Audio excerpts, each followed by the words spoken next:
This is a Rogue Media Network podcast.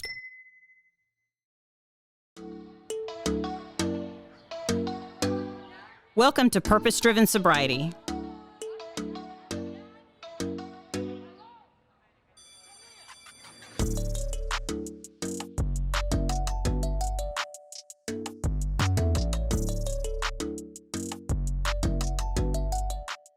Thank you for listening to the Purpose Driven Sobriety podcast. My name is Christine and I'm an alcoholic.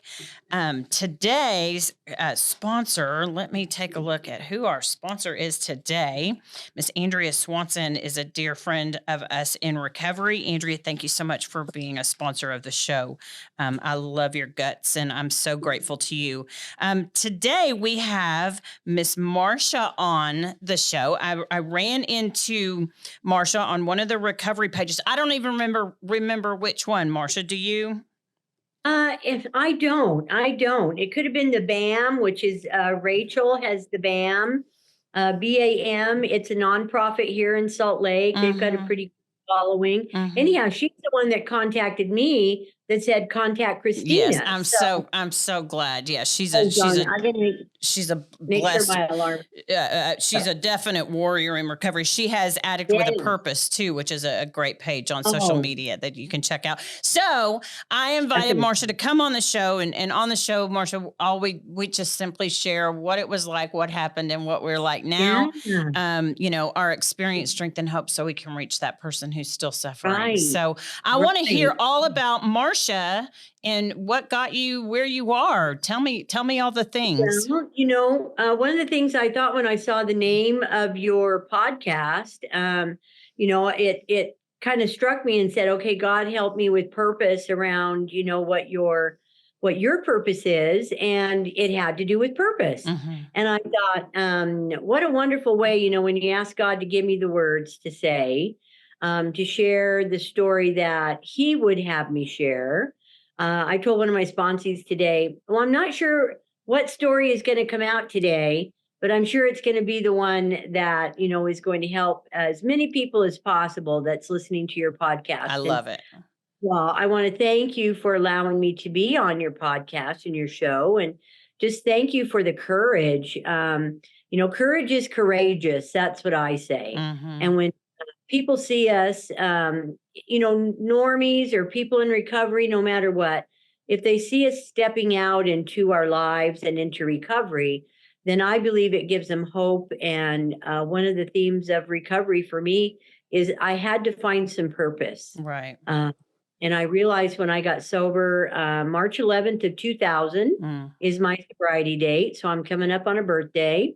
And that was just a day that I decided to do something different than I had ever done before. And I call that, the surrender that takes place. Now, it wasn't this kumbaya kind of surrender or anything. It was under duress. As is so many of our stories began. Yes, we get that gift of desperation. I love it. I love it. I had the law behind me and I had become a criminal. I was a corporate ladder climber. I worked for Holiday Inn, building hotels from the ground up. I was a corporate ladder climber. I had an ego that fit with the hospitality industry. Hospitality industry likes to drink, and they have a lot of drugs that are also, kind of rampant in the circles that I was in. I'm sure that's not true for all hotel industries, but that was also, back in 1997, 1998, probably even before then. It was a different kind of place for me. And so my home is in Salt Lake City, Utah, but I call myself a Four Corners girl. I was born in Durango, Colorado. My family, due to their alcoholism and homeless states at times, like to stay in the warmer states like New Mexico and Arizona. My dad was a surveyor, and so he put and assisted in building a lot of the highways and in Utah, or not in Utah, but in New Mexico and Arizona. So we were a transient family. We went where his work was. And my parents were both alcoholic, and alcohol was just a natural and normal thing in my environment. I didn't see it as being anything wrong or bad, or it's just what my parents did. And they would offer us alcohol, or if I picked up my dad's drink and had a beer, drink from it. He didn't say, "Oh, don't do that." So I never heard anything about drinking problems unless I went to see my grandpa. My Right. grandpa was sober in the program of Alcoholics Anonymous. When he died, probably 35 years, he was a hobo drunk. He was alcoholic back in the 30s. I can remember times when my mom would drop me and my little brother off at my grandparents' house in Durango to stay for a short period of time without them. So they would, go out on the road without us. And my grandpa would talk, he was sober at the time, would talk very fondly about the beginnings of AA. And I didn't realize how sweet that was, of course, until I got into AA and I was sober for some years.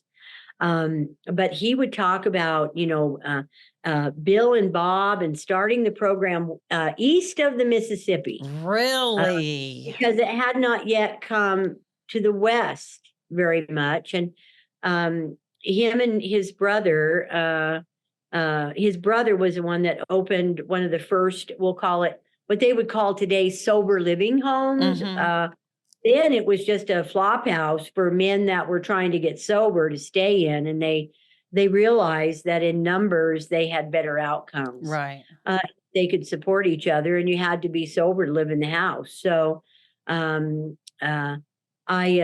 was very fortunate at the time. He had at his dining room table on the wall, he had the Serenity Prayer.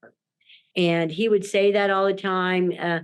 He loved to ramble and talk, and he's a storyteller. I like to ramble and talk, and little did I know that he was preparing me. This is probably when I was about 10 to 13 years old, that he was preparing me for a journey that I would end up taking in Alcoholics Anonymous. And that I call the spiritual part of our program, that when I got sober, I could then turn around and look Reflect on and, that. Yeah. and reflect and really see what was there that I couldn't see before, because, alcohol and drugs clog our vision up. We see the bottom of a bottle or the end of a blunt, or, the next fix in your needle, whatever it may be. And that becomes our focus. And so I wasn't always a drug addict and an alcoholic. I had time watching my parents do that, and I swore I'm never, ever, ever, ever gonna do that. I'm different. But I had, let's see, I've got 5 brothers and sisters. I have 4 older siblings, 3 brothers and 1 sister, and I had a brother that was below me. And all of us suffer from the same problem. And the problem is alcoholism and drug addiction. Wow. I had one brother that had bulimia along with it. And I have my oldest brother was very criminal minded, and he was incarcerated at the age of 13 and would not see the light of day long term until he was 66, 67. Oh, wow. And drugs and alcohol were always part of his problem in his youth and his prison stays. If he'd get out for a year, drugs and alcohol were part of that, and he'd return to prison. And my sister, she was more of an alcoholic that she was more functional. She smoked marijuana. That was her drug of choice. And alcohol was something that she did just socially. But it's interesting to see the paths that my brothers and sisters have taken. I often say, you can find your brothers and sisters in Alcoholics Anonymous, when you go in the rooms. And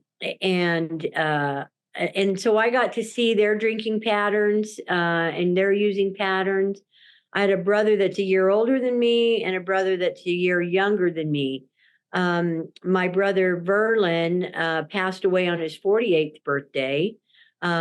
He went to a bar to celebrate, and he was in a head-on collision driving home. Alcoholism kills, drug addiction kills. My younger brother passed away in March of 2021, complications from cancer that he had. But he was trying to get off the opiates that they had given him for his surgery. He was alcoholic all of his life, since he was a pass out, blackout drunk at 11. And it bit him bad, and he stayed drunk his whole adult life, barely getting by. It's a life. He never got married. He stayed with my mom. My mom's alcoholic. They traveled around and were kind of transient. And so they lived what I like to call close to the bone. If you're ever living close to the bone, there's not a lot of meat there. Not a lot of substance. Yeah. Not a lot of substance. And so he was on opiates from the surgery. He had cancer in his throat, and they had to redesign his jaw. Oh, and gosh. He was deformed in many ways, could barely speak. He could not eat solid foods anymore. But the miracle for him was, I gotta share this one. He called me one day after they had found the cancer, and he said, "Mart," that's what my family calls me, is Mart. "I was sitting on my bed last night, and Jesus came to visit me." And I said, "Oh, that's amazing. What did he tell you?" He told me that I need to quit drinking, I need to quit smoking, and I need to go back to church. And I said, "Well, that's amazing." He goes, "And I need to get baptized. It's one thing, I got to get baptized." Oh. And I said, "That's amazing." I said, "I hope," I'm sober at the time he's telling me this. And I'm like, I support you in that. And I surely hope that, you find your way, and keep me posted on how that goes. And the good news is, my brother Eddie, he passed away in March. He was off the alcohol, off the cigarettes. He did get baptized. He did go back to church. He started going out in the community and doing, he worked with a church out there called Community Outreach. And they work with the prostitutes, the people on the streets that are coming out of prison, and they do street ministry. And man, talk about revitalizing your faith. Step out, encourage, and work with gangs in Albuquerque. Owning the prostitutes was amazing. Wow. The church is amazing. But he couldn't get off the opioids because he was dependent on them for pain management. He suffered horrible pain. And he would just tell me, "Mart, I want to get off these." He would try, but there was just too much pain for him. So I say he died sober from alcohol. Right. But the beast was still beating in his heart. And so I wished he would have seen, a day sober that he had put together from being off of the opioids. But I consider myself the fortunate one in my family. I at 12 years old was taken into state's custody in New Mexico and made a ward of the state. And my boyfriend, who I liked in the neighborhood, I'd been hanging out at their house quite a bit. And when my mom would leave me and my little brother for weeks at a time, and we wouldn't know where she was. So I would go over to their house and tell them, my mom, I don't know when she's coming back. And they'll say, "Well, you'll be staying with us." So I'd go fetch my little brother. He was the only one that was in the home with me at the time. The others had been farmed out, or my brother was in prison. And we went over and lived at their house for the time that my mom was gone. And they made sure we ate, and they put us in school and was taking care of us. And I'm like, "Oh, I like this. This is what it's supposed to be like." My experience was that my mom didn't show up for a court that was held so that she could do my foster dad. I call him my foster dad, who had taken us in, filed neglect charges against her. and abuse charges for abandoning us. And so we went to court that day, and the judge, she didn't show up. My mom or my dad didn't show up. So I was made a ward of the court. And I said to him, the judge said, Marsha, you have been emancipated. And I said, emancipated? That's a pretty big word for a pretty little girl. And he goes, do you know Abraham Lincoln? And I go, yeah, I know Abraham Lincoln. He goes, he emancipated the slaves. That means you're free. And I thought, I felt that little joy for a minute, and then the fear set in, and I went, I said, I don't know if it's good to set a 12-year-old girl free.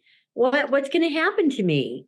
And he goes, well, you become a state, ward of the state, and you'll be in foster care, and somebody, hopefully will step up for you. And that's when my foster dad, he was in a wheelchair next to me. He's my hero. His name is Robert Stafford. He was paralyzed from the neck down when he was 35 in the Vietnam War. He was a pilot. Oh, wow. He did 2 tours. He did 2 tours in Vietnam. And he was paralyzed from the neck down over in Germany. That's his, he has an alcoholic story that got him there, because military drunks know how to drink. But he had been paralyzed, and he said, I'm going to be her foster dad. And the judge said, okay, we're going to put her in your custody. You apply. And of course, their son, Denton, was my boyfriend, who I just loved. I fell in love with him immediately. And anyhow, he became my foster brother, and we were raised together. He stayed my boyfriend, and we had military standards for where I was and where he was. I ended up marrying him when I was 19. He asked me to marry him. So he became my husband. His family became my family. And I got that family that I didn't ever think I was going to get, but always wanted. And so they put me in school. And I realized my mom did not always put us in school. So there were years that were missed of schooling. Alcoholics do that. I had to, my recovery had a lot to do with, being an adult child of alcoholic. And I'm thankful for that program, because they gave me some guidance around dealing with that. Part of my early recovery had to do with accepting my parents' alcoholism for what it was, because I hated them. I loathed them. And I had a sponsor tell me, hey, Marsha, you hold on to that hate and you'll drink again. Absolutely. I'm like, I don't ever want that to happen. I don't want that. So I had to get busy. I had a therapist, and he told me, I want you to read this book. It's called My Mother, Myself. Oh. No, I did not. No, thank you. No, I'm not my mother. All my life I spent denying that I was a branch off the old tree, And I love page 417 in the big book, and acceptance is the answer to all my problems today. Amen.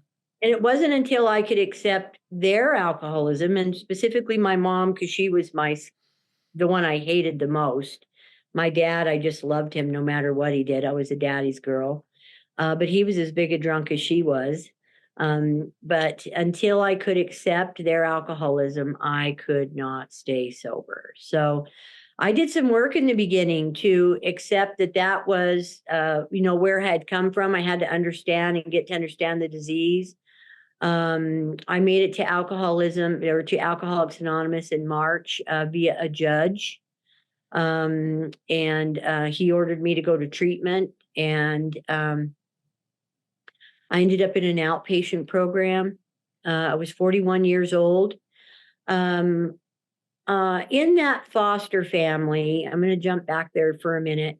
That was my place to learn how to be and live with people who were what I call normies. What I found out is my foster mom and my dad, it was Mary and Bob, they were military drunks. Military drunks are different than the kind of drunks that my family was. They can keep make lots of money. They have nice house. They keep their kids in school, and they're more functional until they're not. And it's a social, it's like in everything. Of course, you go to the clubhouse and you drink with your, officers. And this was a nice thing. I saw alcoholism as being, oh, look at this party. This is how you do it. And I thought maybe I could do that. Wasn't like, living in our car and stuff. No, I didn't want none of that homeless stuff. This is how you How it's drink. supposed to be. Yes, like a lady. Like I was a chug-a-lugger from the very first time I drank Annie Green Springs, Right. easy days, late nights, whatever, the bottle was. So I did well in school. When I got into high school, I played sports. I was active. I did like to stay. I was the one that after a sports game said, hey, why don't we go have something to drink? And there were others always in the group. There's others that'll always, we culminate together. You can look across the room and go, oh, okay, I need to go talk to that person. Yep. And so we start. There is a willing participant. That's right. And we have the look, You can't bullshitter, but you can't also, across the room, I'm going to go talk to that person and see if we can get something going for after the game. And we would. And so I started smoking pot and drinking after the games. And I thought, this is how it's supposed to be. Yeah, I'm doing okay. I convinced I'm that boy whistling in the wind. Yeah, this is great. Yeah. My boyfriend, I introduced alcohol to him and marijuana to him. I needed a buddy, and he started, drinking as I did and used as I did. And I found he's got a pretty high tolerance too. I like this guy, and so we partnered up in our using. We wanted to make sure because we had to. The military family taught me how to keep the facade. My bottomless, homeless, they don't care what they look like. And there was never you got to make sure you look a certain way. You'd already lost the bottom, and the bottom is where you stayed. And so we lived there, and we didn't much care what other people thought about us. But getting trained up in the military way, I got some, I've got to protect, I've got to get this ego. And I'm like, oh yeah, I have to make sure I don't vomit on anybody or, do anything that would be unbecoming of me. And I was building an ego that I needed to be a certain way, look a certain way. And it was based on the people that were around me. So I was becoming very ingenuous. Dishonest. I wanted to be who you wanted me to be. The people pleaser in me came right out. Common trait in a lot of us. And so my husband and I, we moved to Salt Lake to help take care of his dad. We were in New Mexico. We moved to Salt Lake to take care of his dad. And that's when we started learning how to drink throughout the week. You only drink on weekends. You got to keep the facade up at work. So we drank on the weekends, and it was just a couple beers. You get a nice little buzz because the drinking patterns changed depending on where I was and who I was with. I'm a chameleon for sure. I heard an AA meeting when I got sober, and I'm like, oh gosh, these people know me. Right. Me right there. I got many colors. Change wherever I go. So there wasn't any consistent pattern, at a time. I could take it or leave it. But it needed to be around for most things. And I started drinking on the weekends. We'd drink to get drunk, and then we'd drink some more and start adding, marijuana to it. And then I'm like, well, why should we wait till the weekend? Who says we can't drink during the week? We had these boundaries about, I want to be ready for work and be and we crossed every boundary that we set. It just got progressively increased in our tolerance. And we were holding the show down we thought we were doing pretty good. I climbed the corporate ladder at Holiday Inn. My husband worked in a manufacturing for Amsco Windows, climbed the ladder. We practiced having children a lot, but we never were able to have a child. And we were taking care of his dad, who was paralyzed from the neck down. And we did that for 14 years in our early 20s and 30s. Oh, wow. So, and he drank. His parents got divorced. And so Bob is his name, he was alcoholic, but he's paralyzed. So alcoholic that's paralyzed just drink all the time. They don't have any purpose in life. So drinking just continued to increase, and it was starting to get a little darker.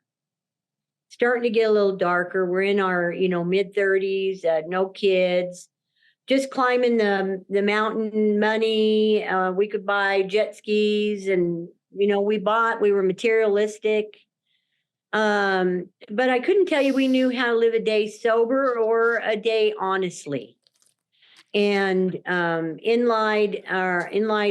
of our problem for it progressing, we just surrounded ourselves with people who drank and used like we did. We were living the life fandango.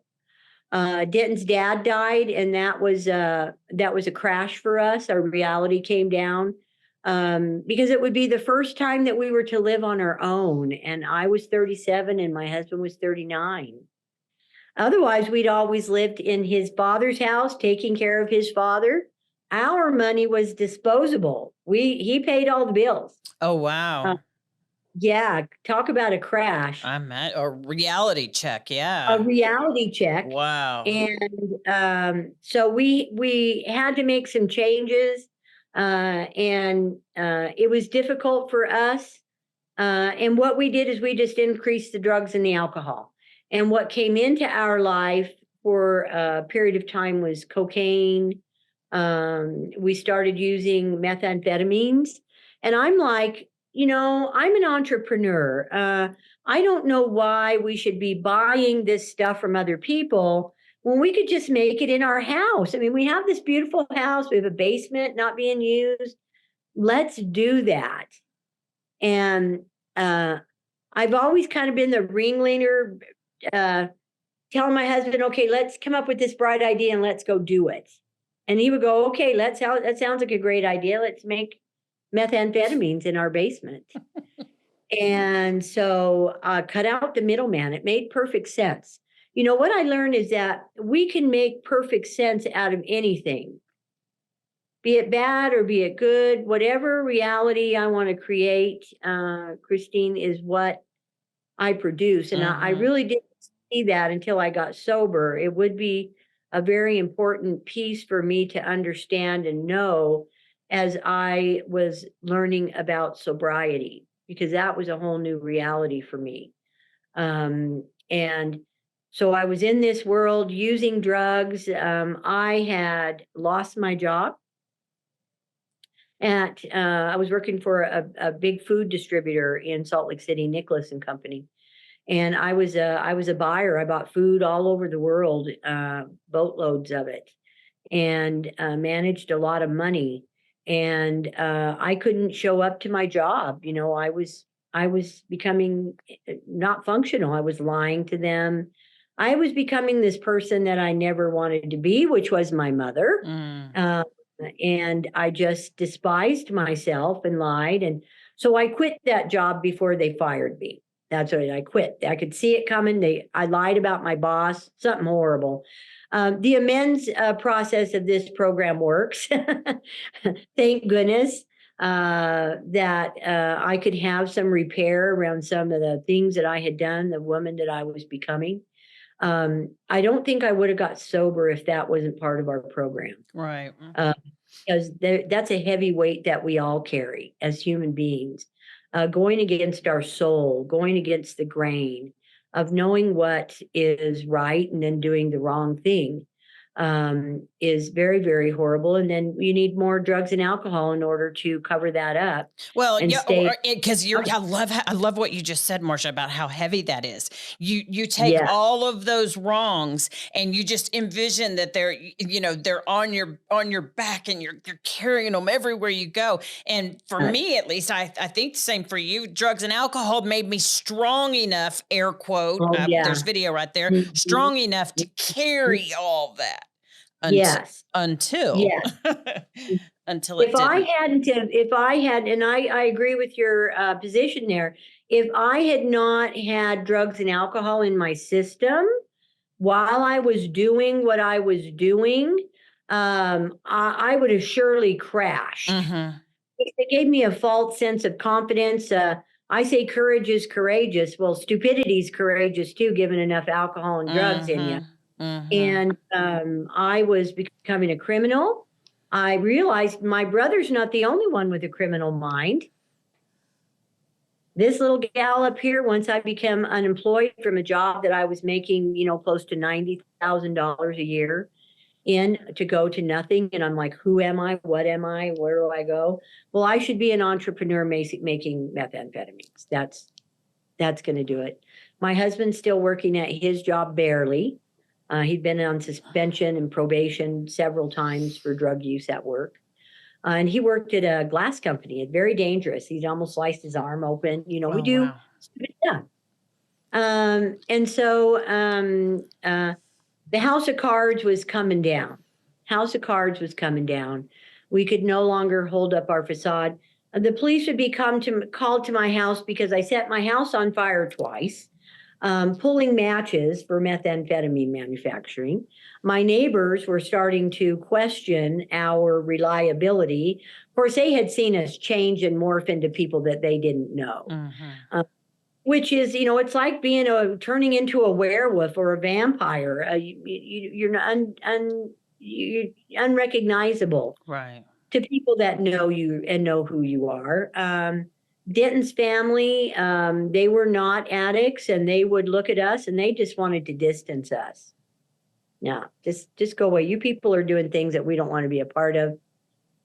They would stick their hand out for help and we'd go,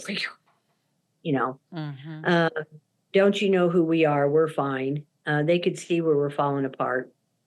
And we're very fortunate that we did not get caught or come to criminal awareness in the court system for the things that we were doing. Do you know what I mean? I'm so grateful and blessed. And I know God has a hand in the path that you go, but you can see the hand of God when all of a sudden something else happens when you should have been held accountable.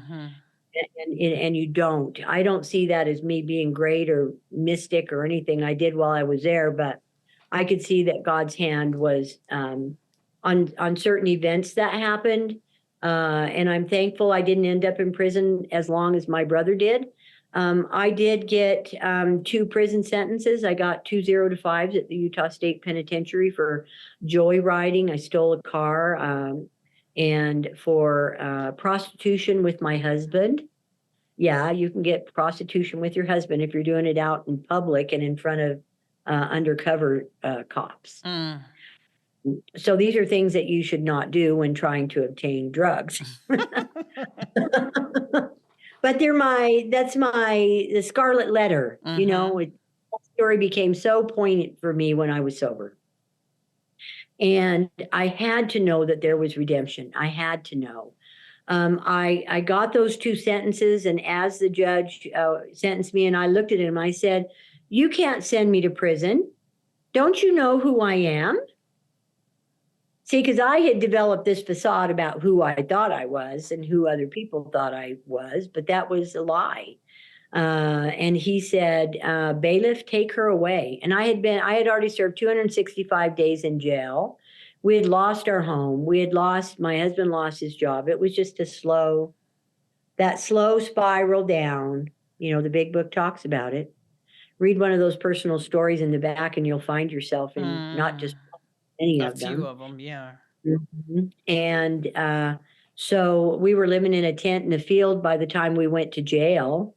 That was a relief for me to go to jail in the end. I had lost my bottom. It had fallen out. And the bailiff, I said, as I got my hands behind my back and I'm waddling away, and I said, how am I supposed to pay these fines? And I had a perfectly good job at Microsoft, which I did before I got in here. So my husband and I were living in a tent in a field. He was working at a manufacturing plant out by the airport. I was working for Microsoft, helping open their CTEC, continuing education centers. Mm. We lived in a tent. We would get up and we would go to work every single day. You got to keep the bartender paid. Mm. Got to keep the bartender paid. And we had this little Honda Civic. I called it the Whisper 2000, and it had like 250,000 miles on it. When you live at the bottom, you learn how to get things to help you live at the bottom. And I told my husband when we got there, hey, I know how to do this. My mom and dad taught me everything we need to know while I'm here. And I'm like doing push-ups that we're homeless. It was horrible, but it was on the other side, two heads of a coin. It was one thing that did save me, as I did have some knowledge about living that way. And I said, we've got to stay employed. We got to get out of this. Everybody wants to climb out of that hole. Right. Catherine, I see homeless on the streets today, and I know in my hearts of hearts that there is a little bitty light inside of them. And I love that song by Jesus, this little light of mine, I'm going to let it shine. That light's not dead. They may look like it's dead because they've got so much adversity, self-imposed, and sometimes mental illness going along with it. They have no way of knowing how to get out. They've fallen so far. Mm-hmm. And we were, a step up from that. We had a tent in a field. We had our dogs. We had jobs that we were going to. And my husband gets arrested because we have outstanding charges that we haven't ever, we just run. Avoid.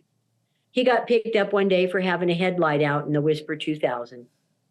And it was he pulled into the parking lot of his work. He had the dogs in the car with him. And the owners that he was working for came out. They took him away for his tickets, and they put the dogs in the animal control, came and got him. And the work called me and said, hey, the car's here, come and get it. And they called me at work. I left work. I went and got the car. And I decided I'm done with this guy. I'm done with him. I'm done with the dogs. I'm just going to leave them all behind. And I got in that car. I took all the dope, of course, that was in our tent. And I said, I'm going to go west. I need a fresh start. Leave him in jail, leave the dogs in the pound. I'm done. I got in the car and I started driving towards Tooele, and it's about 30, 45 minutes outside of Salt Lake by the salt flats. Nothing out there. It's desolate. And I'm driving and I'm feeling a sense of freedom. I've made a decision. It's nighttime and I'm free. And I'm going to give this all up. And I had gotten rid of the drugs. I decided, going to get rid of the drugs. Out they go. I'd taken them from the tent, and I decided, no, fresh start is getting rid of this. I got rid of, driving down the road, and I see these red and blue lights. I'm like, oh, crap, that can't be for me. I'm toting down the road. And of course, he's got to pull up next to me, tell me to pull over. I do. And I said, what'd you pull me over for? And he says, you were going 45 when you should have been going 75. Oh, good grief. Let me see your driver's license and registration, which I had none of. And so he takes me to jail in Tooele. I have outstanding charges, and thus starts our incarceration period, which was necessary. Without that, who knows how far I would have made it or what I would have done or the events that would have happened. But I do believe that God intervenes in our life in the times that it's supposed to intervene, because maybe, what's in front of us is something we couldn't handle. Mm-hmm. Maybe the plan that he has for us is something we can handle and have always wanted. So I ended up in jail. We were both in jail. The dogs were in the pound. An unfortunate thing is that, them dogs never made it out. My husband and I, we made it out, but our dogs didn't. Mm-hmm. And, whether you have kids or dogs, I know to this day, and my sponsor helped me see that, if you would have had kids, because I always said, oh, I'm not going to be like my mom. See, I don't have kids. My dogs are my kids. They were my kids. And I did to them worse, if not worse, than my mom did, because I tell myself a story. I tell myself that they both got adopted and they're in happy forever, ever homes. But I have to acknowledge the flip side of that coin is that they may not have. And they could have been euthanized because of my irresponsibility and selfishness. And, the healing comes from taking responsibility for those times in my life. Only with the help of a sponsor does that happen. I did not come to any of my awareness on your own, right? Going, oh, no. Going, hearing in meetings. Recovery is a slow process that has taken place in me over, almost 24 years. And it was going to jail that was my inpatient program. Because I had enough warrants out there and mine were, not paying insurance, parking tickets. I stole the car. I deprived somebody of their property. And I'm sure if I'd have kept on, I would have ended up, as bad as my brother with the kinds of things that you get involved in, the people you can get involved in at the bottom like that. And so in that jail was a place that I started going to the singing church. AA and Cocaine Anonymous were in jail. I went to those programs because I couldn't stand being around the fart-infested women's jail. It was one of the nicest jails in Utah. It was not a place I wanted to be. And I realized while I was in there, I had nobody. I was sitting on a $50 bail and I had nobody that would pay it. Nobody would take my call. Nobody, absolutely nobody. And I ended up turning in a gal because I knew where she was, and a bail bondsman, helped me get out. But I would quick be back in. I'd get arrested again because I had no place to go. I was truly lost. And jail became a place that I almost liked going to because I had a room, I had clothing, I had food. Kind of a sad existence for somebody like me. And so I got my sentence, and the judge said I had to find a job from jail. He wasn't going to let me out. When I said, I had a perfectly good job, how do you expect me to pay these fines? He said, well, you can get a job from jail. And I said, perfect. Thank you very much. So they were going to hold me at the county jail instead of sending me out to the prison. That was a blessing. And but I didn't know. I didn't have a car. I didn't know how I was going to find a job. It's in those moments where other inmates in the jail had more sense than I did. It's community, whether it's a community of AA or a community of people in jail. We are human beings at our core. Yep. And there's a light inside of all of us where we do want to help each other.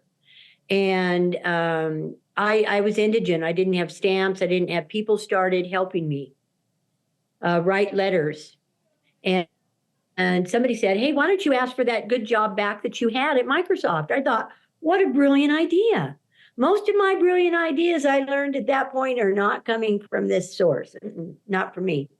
It was coming from that person who said that. I said, perfect. So I write the letter. I have somebody else read it. That's perfect. They give me a stamp. I had to give them some of my food off the tray or whatever. And I sent that letter away. And one day the officer said, Marsha, roll them up. And I said, why am I being released? I was shocked. And he goes, I don't know. You have to go next door and call the court clerk. And I did. I called that court clerk and I said, how come I'm being released? And she said, you'll never believe this, but the human resource director that you wrote the letter to is Judge Dawson's was Judge Dawson's bailiff. And he worked in that court for many, many a year before he got this job. And he said, I'm an excellent employee. When I work, boy, I'm working for my money. I'm an excellent employee, high achiever, got to climb the mountain. Definitely everybody else along the way. She's a fantastic employee. I'll surely bring her back. And if she steps out of line, I'm going to call the judge, let him know. I thought that was kind of like that was a very big God moment for me, because I did not cause any of that. I could not. I was looking and I'm like, how can I take credit for this? Right. As an alcoholic, I'm a narcissistic alcoholic, very high on the narcissistic level at that time. And I'm like, how can I take credit for this? And I couldn't see. There were holes all over the place in my story, and I had to concede. Wow. I'd been going to the singing church. Maybe that was God. And I walked myself in my little top and my little my little beanie bopper pants and my FU umps. I had a token for the bus, and I had some money that was on my books from a check that Microsoft had sent me. And it was March of 1997 or 2000. And I had it was a year. I didn't get sober till a year later. March, when I got out of jail in 1997, I got sober in 2000. And it was cold. And I took that bus token and I got up to my brother's house in Bountiful, and I knocked on the door, and it's a big hill. I had to go up in my FU pumps, very hard. And my sister-in-law closed the door in my face, said, "We don't want nothing to do with you. We don't want you around our kids. Get out of here." And I sat on that front porch and I said, "I'm not leaving till my brother comes home. Not leaving." So this is my foster brother. I'm not leaving till he comes home. And he came home, and I said, "Richard, I need your help. I am desperate. I have nowhere to go. Denton's in an inpatient treatment center in Ogden." And I said, "I need your help." And he says, "You'll stay in my basement. You'll have no contact with my children. I will call you to come up and eat. And he had me on a schedule. Downstairs in his basement, bathroom, bedroom, all set up just for me. You know what I found when I went down there? I found 3 boxes of my clothes, and I found a box of all my bills that you keep, your important papers in, birth certificates, all that. That box was there. That's not me. That's God. That had been some time, when we had probably moved some stuff up to his house. And that was where I started. I started with a bus token and a belief that it could be different for me. Wow. And, I went to treatment. It was in treatment that I decided that these people have something for me. They made me go to AA. I was not a volunteer. When I went to AA, and I said, "I am Marsha. I'm an alcoholic, and I'm here to save my life." And I cried. I cried a lot. In treatment, they told me to get a sponsor. I went to the Friday night 6:00 Women in Sobrieties meeting at the Alano Club in Salt Lake, and I found a gal that looked like me and had raised her hand and asked her to be my sponsor. And she took me through the steps. She held my hand through the book. We did reading, and I went to as many meetings as I needed to stay sober. My husband got out of his inpatient program, and we were both sober for the first time, scariest time in our whole life. 2 sober people that didn't really know each other. And I didn't know whether I even wanted to be with him. He sucked. Oh, he was ugly to me. And I heard this country western song about when this person stopped drinking, and they didn't like the way they looked, and it was because they didn't know him sober. And of course, the sponsors, don't make any changes for a year, Marsha, and just gosh. stick in there. And I'm like, "Ooh, I hate this place, but I got to stay." And I stayed and I did the work. And my husband, he wasn't much into AA, didn't like it. He does what I called sucked sobriety off of me because I wanted him to have my program, and it was program, program, program. He stayed sober because it was a rule in our home. And I could, we had negotiated our relationship that alcohol wasn't in it.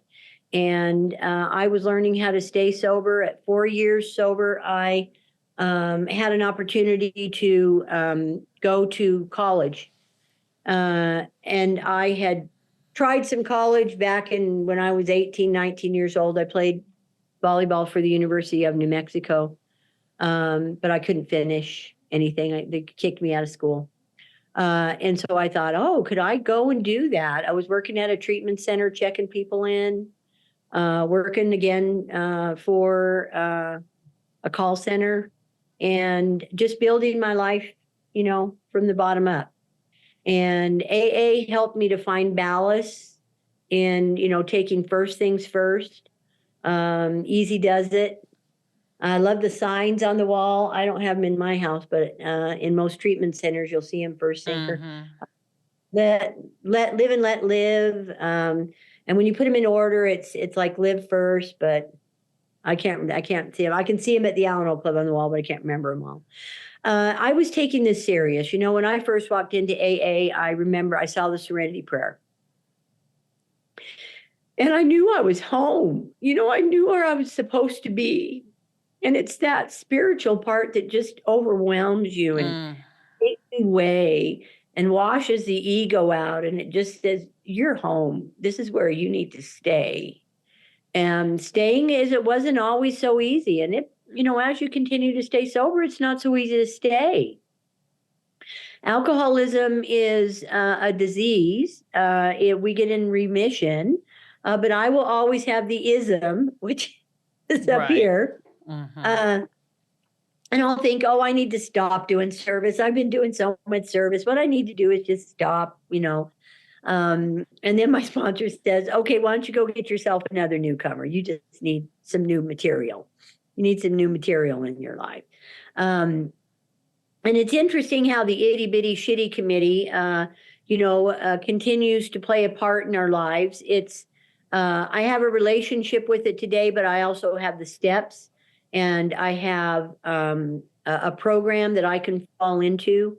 And I have a life beyond my wildest imagination today. I have purpose. And I found my purpose in AA and serving others. My family was a taking family. I didn't know how to give. AA taught me how to give and be of service. It taught me how to be the woman that I am today by working with other women that I admire, and they have such strength and courage. And I want to be that. I like to hang out at the International Women's Convention because I want to see how the old ladies do it. I am a product of AA, and I will stay a product of AA. I started my own business. I went to school. I got my substance use disorder counseling. I became a probation officer. And in my first 10 years of my recovery, my husband decided to go back out at 10 years, and he did not want to get help. And he was having an extramarital affair, which was a deal breaker for me. And I said, I'm done. And I was able to walk away with the strength of the program and the women that were behind me, but I didn't have to drink through that. I lost my brother Verlin when he was 48 in a car crash. I didn't have to drink over that. I watched my brother get out of prison, and he stayed sober. He's sober now, probably 10 years out of prison. Wow. I trusted, in the beginning, my family used, so I had to put some distance. I went to Al-Anon. I had to show up in my family differently. There's the tools that are just amazing in this program if we use them. If we say, I'm worth it. I didn't know I was worth it. I did have to let us love you until you can learn to love yourself. I thought, F you, I love myself just fine. Oh man, what I didn't know, what Right. I didn't know was just amazing. And uh, today, I went back to school. I got my master. I got a bachelor's in applied behavioral health science. I went on to get my master's in psychology. I'm a master's level clinician today. I opened my own company called New You Recovery, business consulting. I opened treatment centers, sober living, detox centers, inpatient, outpatient. God gave me a product. It's called Treatment Center in a Box. And it's from 10 years until today. I've been working on that project with God's instruction. I have a sense of how God wrote the Bible today through working through others, because I know that is not mine. I wrote many papers in school inspired to go to certain pages or web pages, when the Spirit is leading me. And I didn't know how to do that. I didn't know how to have a relationship with God or Holy Spirit. I'm a Christian woman today. And if I should ever get in another relationship, it will be with a Christian man. Mm-hmm. I have a yardstick today, and that yardstick I measure up against God and Jesus, the scriptures. I have two blue books. I have the big book and I have my scripture book. I've done work around the world. I work in Nepal. I opened a nonprofit company called New You Recovery Incorporated. And I saw that in these third world countries, they don't have access to treatment like we do. They didn't even have AA meetings. Oh, wow. So in Kathmandu, they had Narcanon. And I was talking to one of my companion buddies over there, and I said, we need to bring AA over here. And he said, Marsha, it's hardly visible. And I said, we're going to change that. So I called World Service offices in New York. And I said, we need a central office here, and we need it now. What can you do? They sent me a whole package startup kit for central office and no charge. Wow. They told me to contact India world office over there because they serve that Kathmandu area. And so I made a trip with all my goodies, and I said, we are going to hit the streets. I had some people that were AA members, but they were kind of like meeting each other's houses. And I'm like, let's open this up. Let's get official. Yeah. Yeah, official. And we did. And so I made a footprint. I have my grandpa's story on that he did right before he passed. And I submitted that to, AA's archives here in Salt Lake City. To feel a responsibility, to others that are suffering, to be able to give back to them in a way that it's the only thing I can do. It's the only thing I can give is what has been given to me so freely. And it just so happens to turn out it's the only thing that matters. It is the only thing that matters. At the end of the day, when I hit my pillow, I pray incessantly throughout the day now because God taught me how to pray. My thoughts are my prayers. And so I work on cleaning up my thoughts. Mm-hmm. I have a process. I know, and I'm a little Jesus girl. I always have been. And so I talk to people about Jesus wherever I can. I'm bringing souls to the kingdom. And if we can go sober, that's better. But I work with the drunk ones too. Mm-hmm. And just, ask God every day, how can I be of service to you? Right. And even how he connected me to you, to anybody is just, it's an amazing, amazing thing. And I wouldn't miss it for the year. I wouldn't miss it for the world. And I want to be an old gray haired lady. Or as my sponsor says, one of them blue haired ladies that, is still asking, how can I help that still suffering alcoholic, taking care of myself, learn to do self-care has been only taught to me by others. Mm-hmm. And Blue today, haired and blue booked. blue haired and blue booked. You know, I Yeah. just turned 65, and that's like I'm now semi-retired. I can say that, but I still work like a dog because that's where I get to. That's where God has put my energy. Work is not my recovery, but I'm fortunate that I get to work, you know, in recovery in my job. Uh, I can say today, every member of my immediate family, my brothers and sisters, now two have passed, but my mom got sober at 87. I just got back from New Mexico, celebrated her 93rd birthday. That's amazing. My brother Richard has stayed sober and out of prison after being institutionalized all of his life. He's an AAer. He loves AA. He goes wherever he's at. He has a sponsor. He works with others.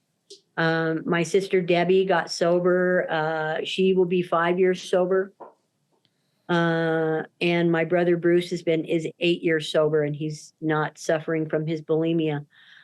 So we got to have a sober celebration of life when my mom turned 93. Yeah. And wow. you know, don't give up on your family. In the beginning, I wanted to buy insurance policies for them all because I was sure that they would be dead. But that would have fallen short. I'd have been paying on a losing bet because today, you know, all of them are sober. And I get to give hope to other individuals and women who are suffering through sponsorship with mending families and couldn't have kids, but I had a little 10-year-old come into my life in 2022 because her parents died of an overdose, and she was my goddaughter. Oh, wow. And so I was able to bring her into my home. And, you know, God has filled me up. See, you can't give away any more than when you're filled up to here. If you're only filled up to here, you're given, you know, you got to get in more. You got to ask God to fill you up some more. Well, you know, something that you said, Marsha, you said, you know, your family, which I think all of us that are in addiction, you know, and alcoholism is addiction. I hate it when they separate the two, but it's the same job. It's the same job. Right. That we are takers. You said your family was takers and you had to become a giver. And I was listening to this speaker tape the other day, and it was one of those, you know, one of those aha moments where he said, you know, yes, I was a taker. He said, but I didn't automatically become a giver. He said, I had to learn to be a receiver first. Yeah. Because you can't give away what you haven't received. Yeah. And so a lot of people come into treatment and they're overwhelmed thinking that it's like, no, let's just take you from being a taker to a receiver. We'll talk later about the giving. That's on down the road.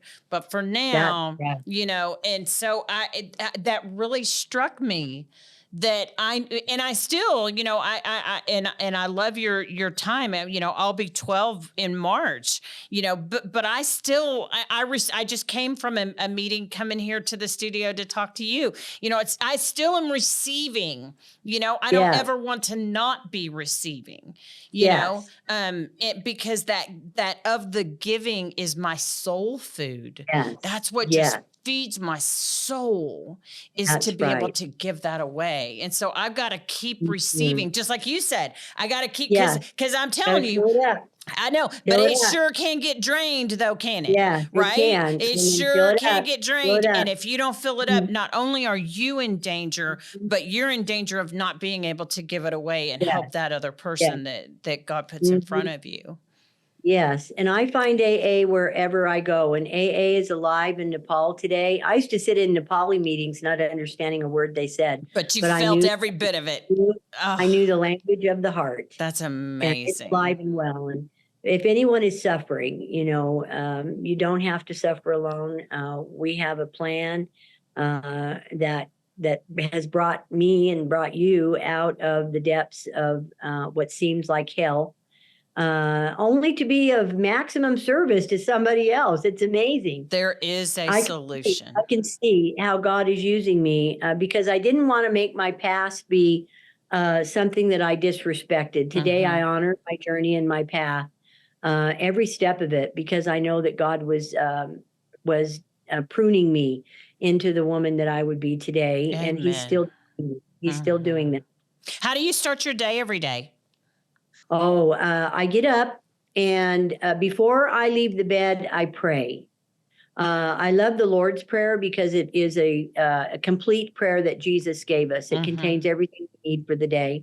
I do that one, and then I do a prayer of anybody that's on my mind. And sometimes I'll pray for a half hour. Sometimes I get up quickly, sometimes longer, depending on what the need is for that day. But I don't let the itty bitty shitty committee out of bed without praying for it. And I take my dogs. I have Elvis and Priscilla. I have a Min Pin and a Chihuahua. They're 12 years old, and they are adorable. And we get up and they go potty first. So we go outside, we go for a little walk, and we go potty. And I come back and I take care of their sustenance and feed them. And then I sit down and I do a little book. It's by Sherry Rose. It's called His Princess Warrior. And it's meditation and scriptures from God to His Princess Warrior. And I read that and get inspired. And then I get in the scriptures and I read some scripture.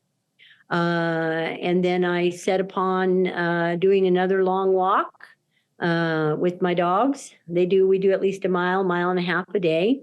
And come back and sit down and say, okay, what's on the schedule today? God gave me the ability to organize a lot of information. And so I've amassed, my company, and I have Blakely that, I attend to and get her to school and be a room parent. I get to be a room parent and live a life that I never thought I'd have. My husband called me once and he said, so I hear you got a little girl. And he says, God must love you. I'm glad that you have a child. And so my life is just full. I just say, okay, what would you have me do today? And I have a calendar. I have it what I'm supposed to be, but sometimes I veer totally off course and go over here or go over there because I feel spirit led, and I'm more comfortable and trusting of those today. What is my hope for 24 is I want to build a team that wants to go to Nepal and do trekking and visit the recovery centers that are in place there today and learn what recovery is like in a third world country. Throw in some trekking. Call me Rita Sherpa. I was fortunate that he was my guide on my first trip over, and he just happens to be the Guinness World Book record, climbed Mount Everest 27 times. Oh, wow. He taught me how to walk and to walk with purpose. One of the greatest teachers in my life. So I'd like to put together where they could spend time with the Sherpas in their village and learn some of the deep cultural things that get them up that mountain. Life lessons. Literally and metaphorically. That is right. I did the Triple Crown when I was, in 2013, 14. I went back to Nepal. I've been there 7 times. And so I'd like to put together a tour, of people in recovery, have them earn their money if they need to, if they're coming out of treatment, know that it's possible. If you put your focus on something, you can make it happen.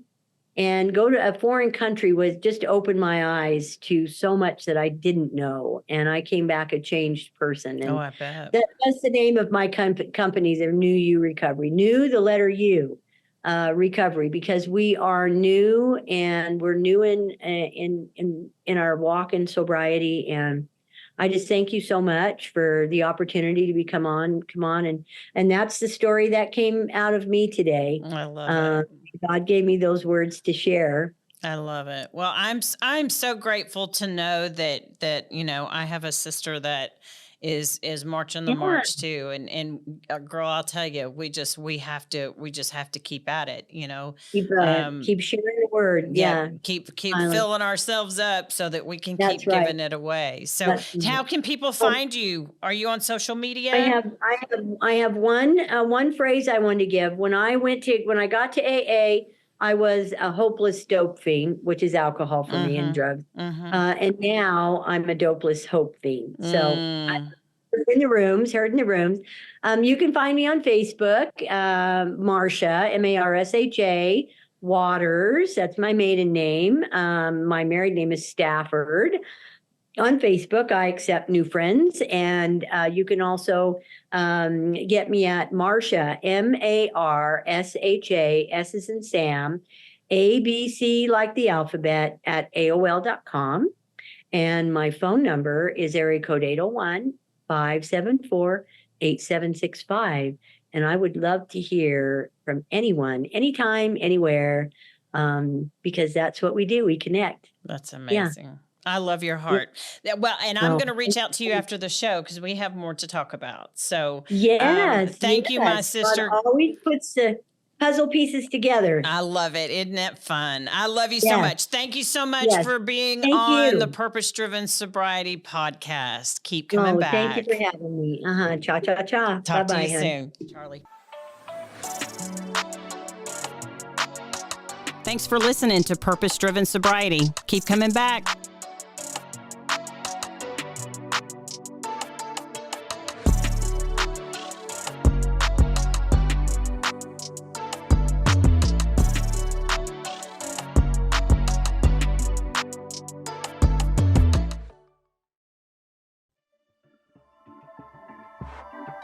This has been a Rogue Media Network production.